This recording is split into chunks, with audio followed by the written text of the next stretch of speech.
ஆமா அம்மா நேற்று உங்களை ஜி நல்லா ஏய் செருப்பு கிஞ்சிடும். உங்க அப்பா உங்க அம்மா நோண்டினாரா?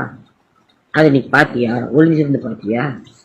தருதல உனக்கு படிப்பும் வராது, ஒரு இளவும் வராது. யாரு என்னான்னு அடுத்தவங்க ஓட்ட நோட்ட விடுறன்னா உன்னை செருப்பால் அடிக்க வேணாம். நாயே போ நாயே. பொம்பளை சுகம் கேக்குதோ? கேக்குதே. Look at me. I want it every day. Seriously? Seriously. உங்களுடைய ஒய்ஃப் இத பத்தி என்ன நினைப்பாங்க? அப்படி இவ்வளவு நாள் வாழ்ந்த ஒரு வாழ்க்கை என்ன? எனக்கு என்ன தேவையோ என்னெல்லாம் இவங்க கொடுக்குறாங்க. நிறைய சுகத்தை வந்து கொடுக்குறாங்க. இதெல்லாம் வந்து அவங்க கொடுக்கல. அவங்க என்ன கரெக்டா ஹேண்டில் பண்ணியிருந்தாங்கன்னா, சரி எனக்கு வீட்டுல கிடைக்காத சுகம், எனக்கு வீட்டுல கிடைக்காத சாப்பாடு அப்படின்னு நான் வெளியில சாப்பிட ஆரம்பிச்சேன். அவங்க நாயே உன்னை கொண்டு போட்டுற போறாங்க.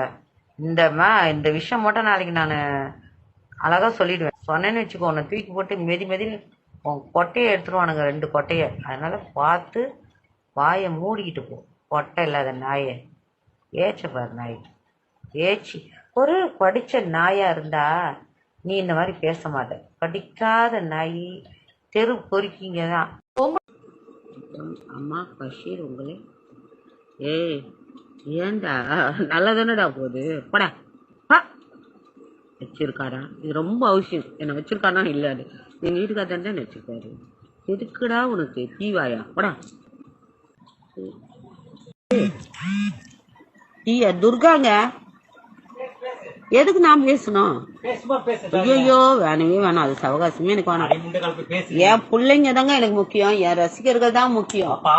ஐயோ நீங்க நான் பாவப்பட மாட்டேன், போதுங்க. அதுக்கப்புறம் நீங்க என்கிட்ட சண்டை போடுவீங்க, போயிடுவீங்க, வீட்டை விட்டு போயிடுவீங்க. போதுமா? அது நீங்க பேசுனீங்க எனக்கு கோவம் வரும். நீங்க எதுக்கு அதுக்கு வந்தீங்க?